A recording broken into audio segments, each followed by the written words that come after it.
Ya, pemirsa, Anda kembali bergabung bersama kami di Metro hari ini. Dua calon pimpinan KPK akhirnya sowan ke istana meski terbilang wajar kedatangan dua pendekar anti korupsi ini menyisakan berbagai pertanyaan. Mulai dari urgensi pertemuan, motif dibalik inisiatif Presiden hingga komitmen dua calon pimpinan lembaga superbody itu dalam menjaga independensinya. Ada apa dengan Bushro dan Bambang?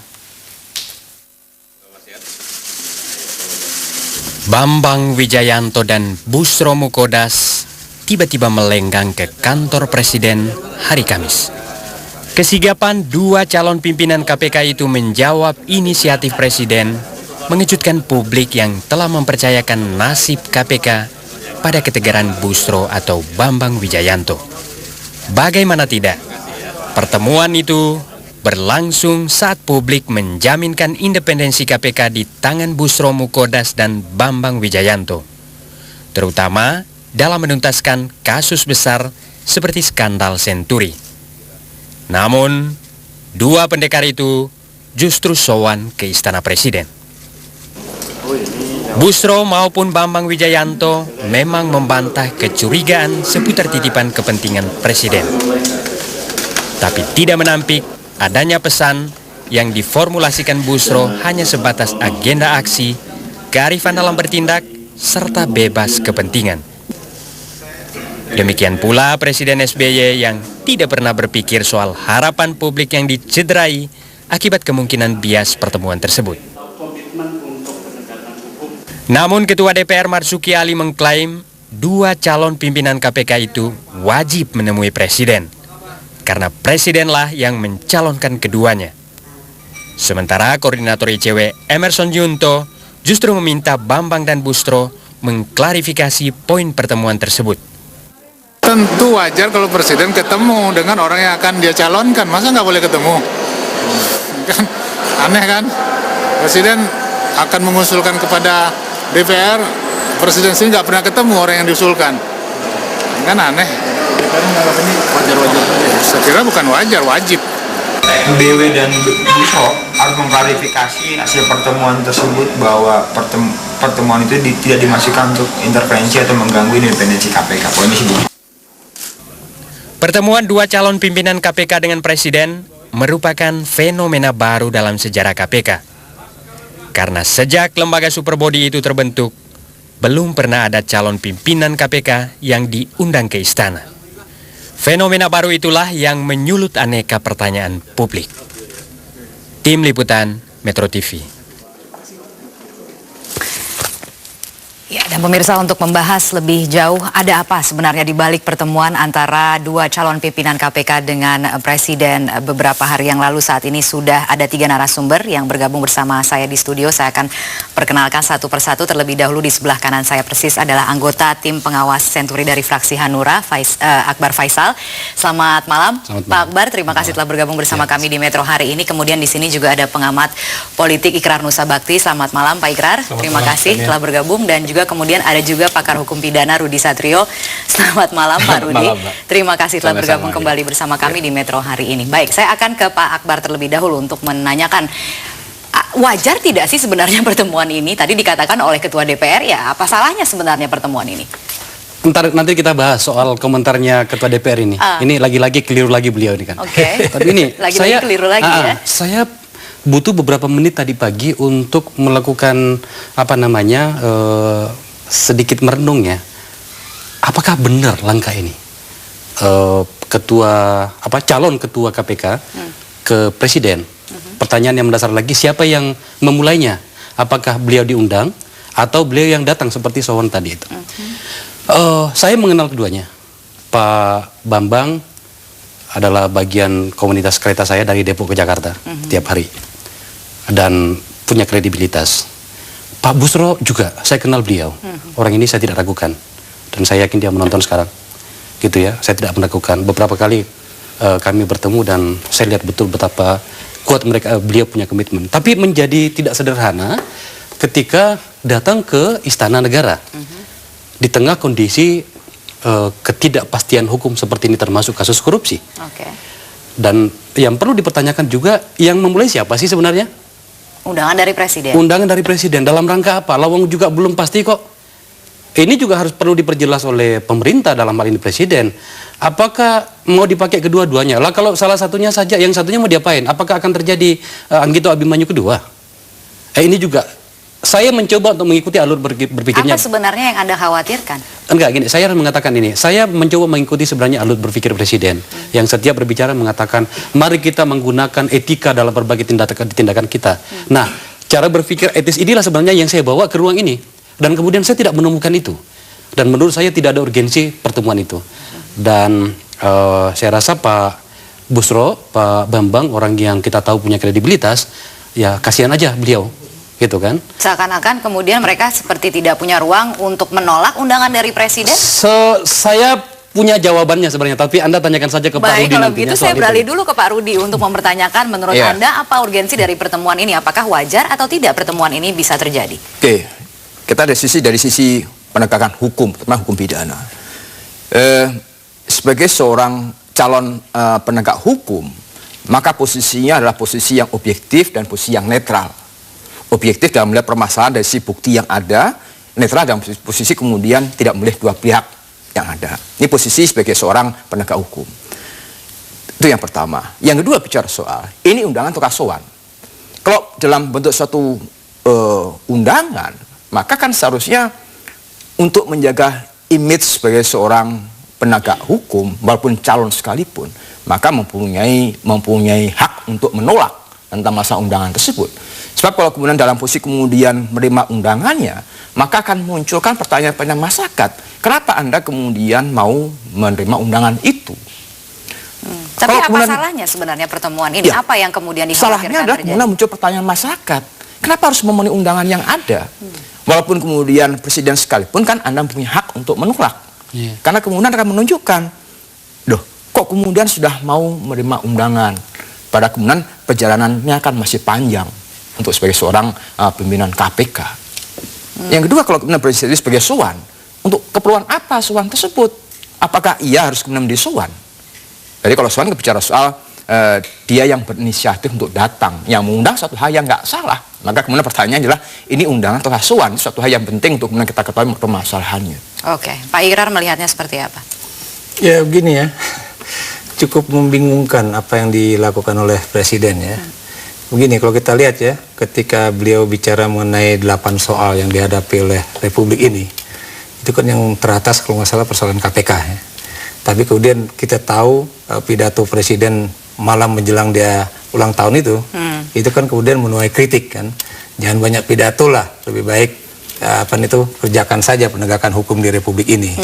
Nah kemudian tiba-tiba timbul simbol baru, seolah-olah beliau itu benar-benar care dengan KPK dan kemudian mengundang 2 calon ketua KPK ya. Seolah-olah tadi ya, Betul, Anda mengatakan. betul, ya. Jadi motivasi di balik undangan ini, kalaupun undangannya memang datang dari Presiden, adalah itu menurut Anda? Kalau menurut saya itu bisa menimbulkan 2 hal ya. Pertama, dia ingin menunjukkan pada masyarakat bahwa dia benar-benar peduli pada persoalan penanganan kasus-kasus korupsi ya.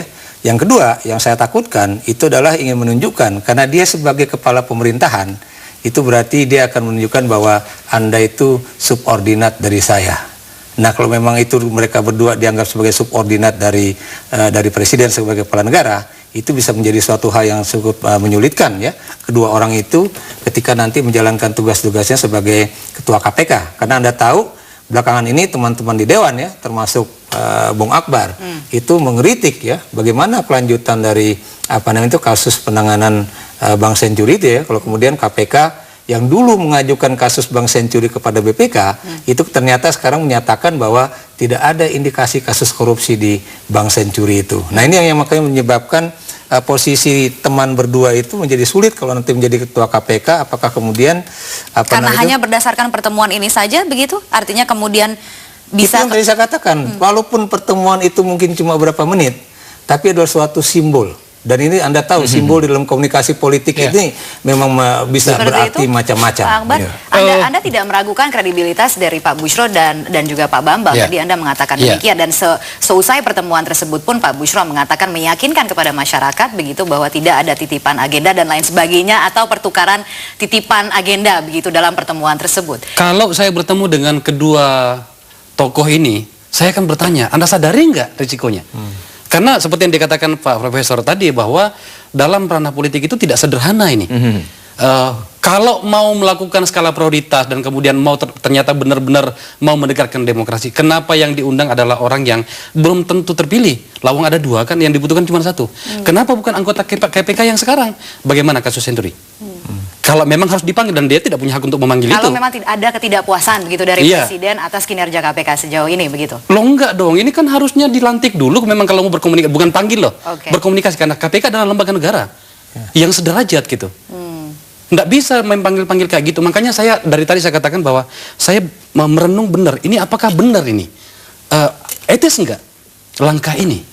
Itu saya katakan tadi, saya mencoba mengikuti cara berpikirnya Bapak Presiden yang memang selalu mengedepankan etika ya. Tetapi pada poin ini saya merasa mungkin agak keliru gitu. Baik, kalau begitu kita akan saksikan berikut ini adalah tayangan konferensi pers yang terjadi seusai pertemuan tersebut. Di sini nanti kita akan saksikan apa pernyataan yang disampaikan oleh salah satu calon pimpinan KPK, Bushro Mukodas. Berikut ini.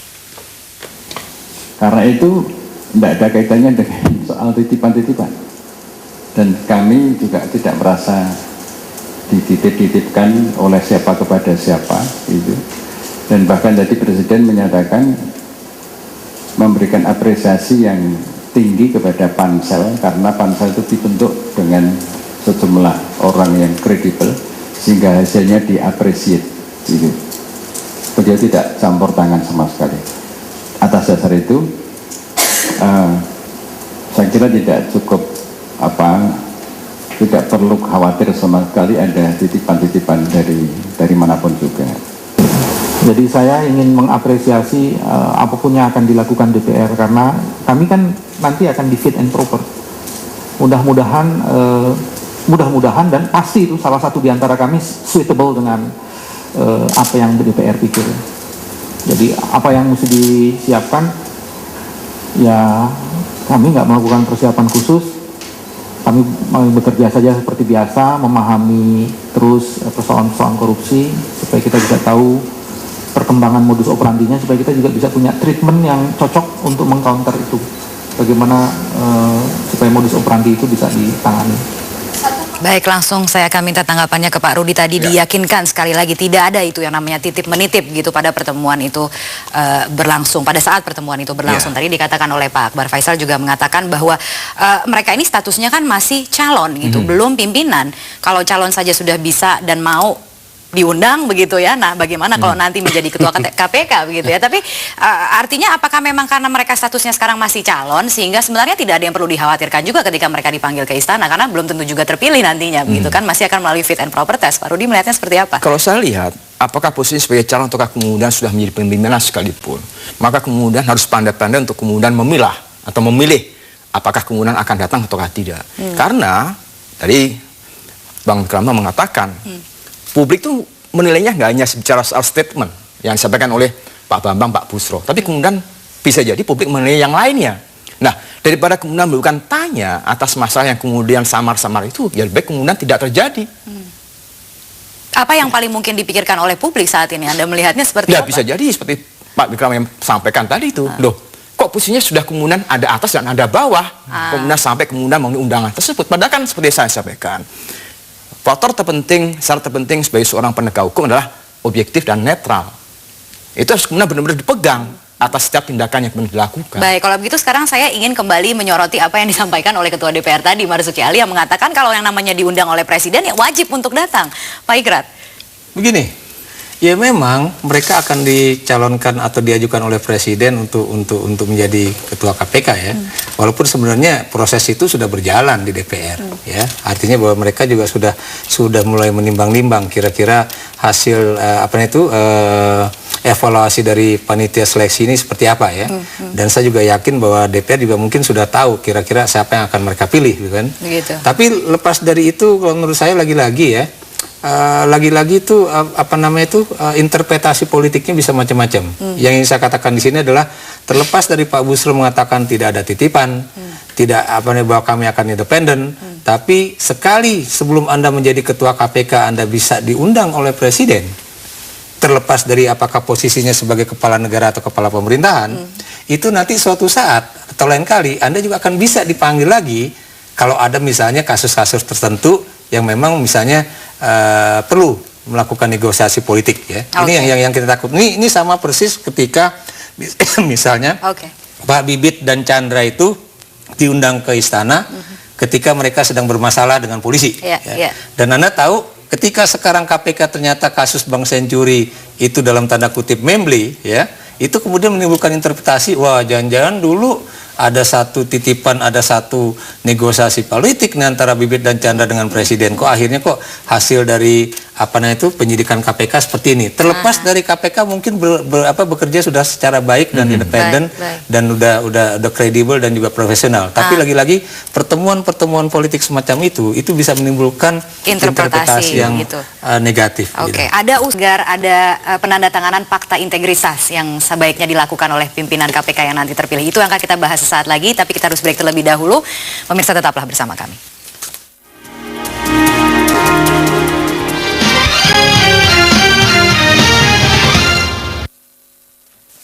Ya pemirsa, Anda kembali bergabung bersama kami di Metro hari ini. Saya akan langsung ke Pak Akbar kalau begitu. Pak Akbar, Anda sekarang ini kan juga anggota dari tim pengawas kasus Senturi begitu. Nah, ada usulan kemarin itu yang mengatakan bahwa sebaiknya pimpinan KPK yang nanti terpilih itu menandatangani fakta integritas terkait dengan penyelesaian kasus Senturi. Nah, melihat adanya pertemuan ini yang terjadi, belum salah satu di antara mereka sudah terpilih. Bagaimana Anda melihat nasib penanganan kasus Senturi ke depannya? Fakta integritas itu penting. Setidaknya kan ada komitmen lah.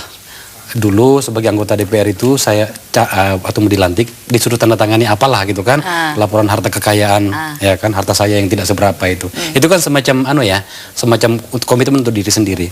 Tapi lagi-lagi tadi persoalan yang disampaikan Profesor tadi itu bahwa ini menjadi tidak sederhana di ranah perpolitikan kita. Kasus Senturi, Anda bertanya soal kasus Senturi. Karena tadi Anda juga mungkin mengatakan kalau misalnya memang ada permasalahan dengan kasus Senturi, mengapa pimpinan KPK yang sekarang masih aktif itu tidak dipanggil saja? Nah, makanya kalau memang ternyata mau menangani kasus korupsi, karena dua orang baik ini, Pak Busro dengan Pak Bambang ini nantinya akan salah satunya menjadi kepimpinan KPK, ya Mbok, biarkan mereka dulu, jangan di bahasa Jawanya itu jangan diperlakukan seperti ini dulu, kasihan kan? Mereka harus menjawab pertanyaan kepada publik. Undanglah KPK yang sekarang, kepolisian, kejaksaan, tanya sama mereka-mereka ini.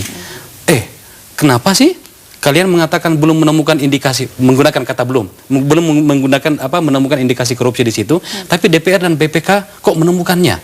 Yang bohong siapa misalnya kayak gitu? Itu yang kita inginkan. Jangan orang yang belum jelas.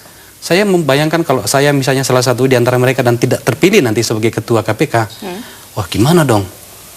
Apakah saya tidak akan malu nantinya? Atau barangkali sudah disiapkan sebagai jaksa agung misalnya. Kan kira-kira seperti itulah kan gitu ya. Itu juga santer seperti itu. Jadi lagi-lagi Mbak Kania yang saya ingin katakan adalah tapi masa depan penanganan kasus Senturi ini akan seperti apa menurut Anda? Ini berulang-ulang saya katakan tidak harus selesai. DPR bersidang dan itu 2 bulan orang lihat, masyarakat lihat apakah DPR berbohong atau tidak di situ, kan tidak terukur, itu ada data-data dan itu kan sebenarnya data-data itu berasal dari BPK yang notabene sebenarnya yang meminta data pertama itu adalah KPK sendiri.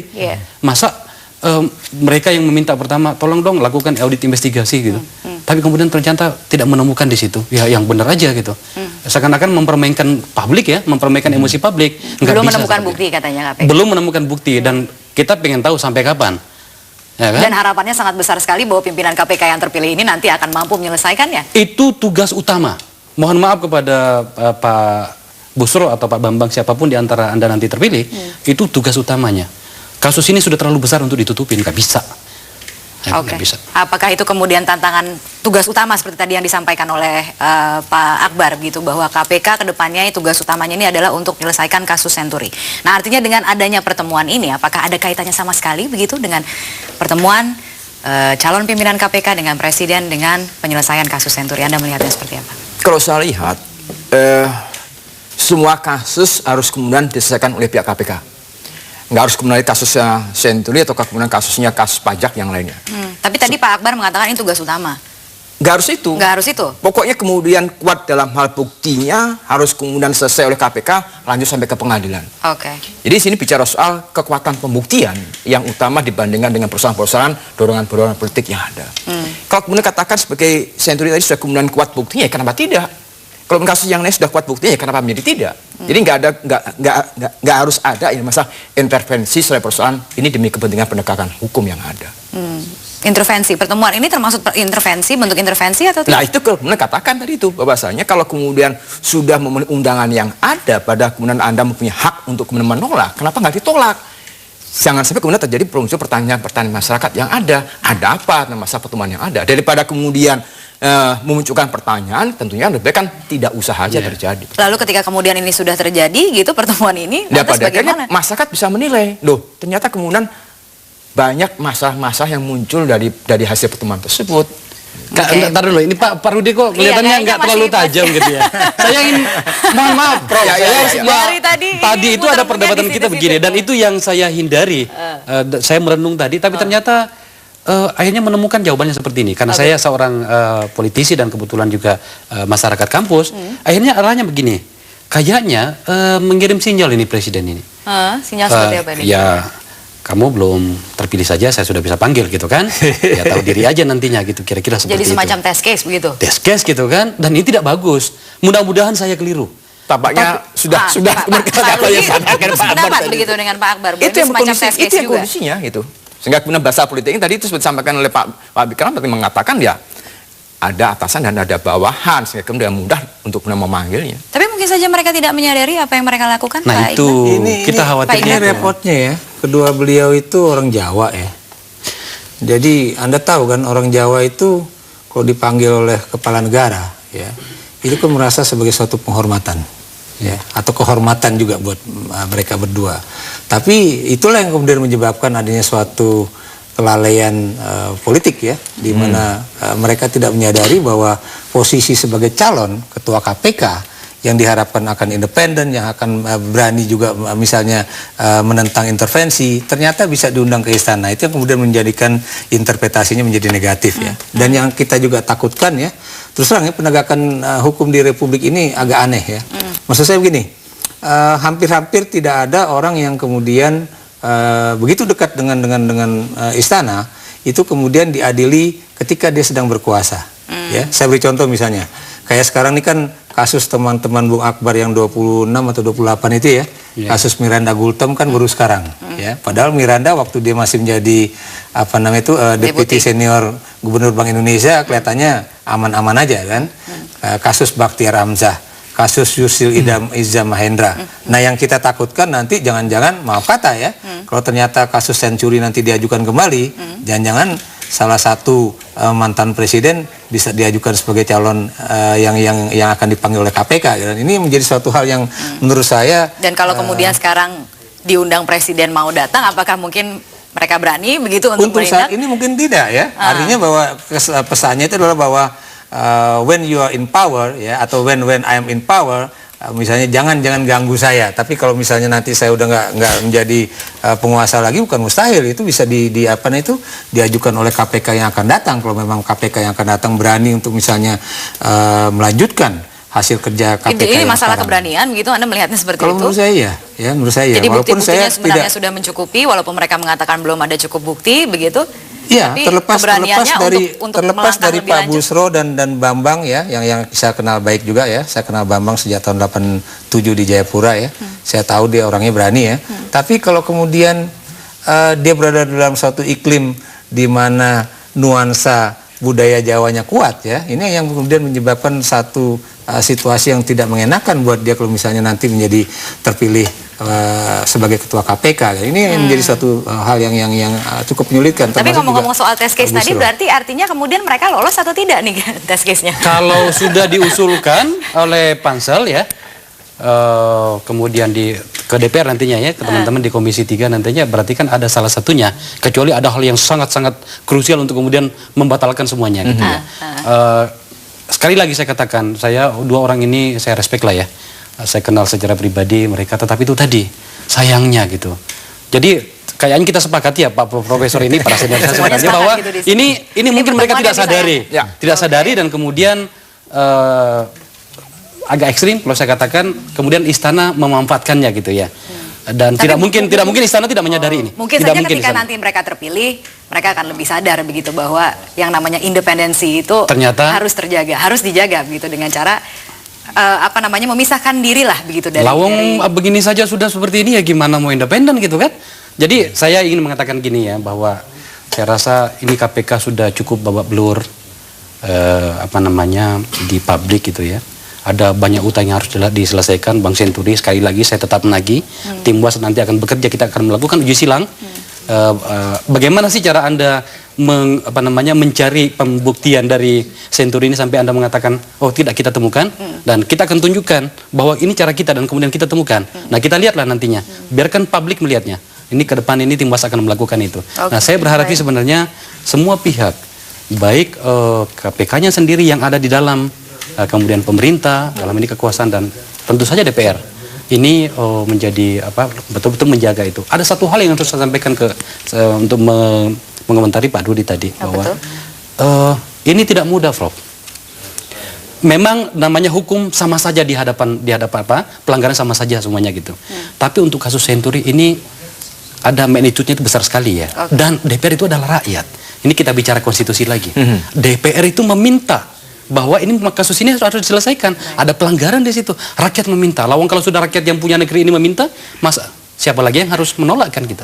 Kira-kira gitu. Baik, Ya. bagaimana Pak Rudi? Saya setuju bahwasanya setiap kasus yang kemudian kuat buktinya kenapa menjadi tidak. Ya. Apalagi kalau kemudian menjabat kasus Bang Senturi yang kemudian telah mengambil uang yang sebagian besarnya milik rakyat. Ya, kenapa harus tidak diselesaikan? Harus selesaikan. Tapi kesalahannya adalah bagaimana kekuatan pembuktian yang ada. Kalau kemudian teman-teman dari DPR sudah mengatakan buktinya cukup, ya kemudian tentunya dengan mudah KPK akan melanjutkan, karena menjadi tidak. Jadi harus dipercayakan juga Kenapa gitu? ke KPK Iya. begitu untuk menuntaskan Iya. pekerjaannya tanpa ada intervensi begitu ya, kurang lebih seperti itu. Terima kasih Iya. sekali lagi telah hadir bersama kami di Metro hari ini, dan pemirsa, Metro hari ini masih akan terus berlanjut dengan informasi lainnya, antara lain Presiden Susilo Bambang Yudhoyono marah besar kepada Direktur Utama PT Telkom dan Dirut Telkomsel yang dinilai tidak becus bekerja. Nantikan informasinya sesaat lagi. Bisa diganti,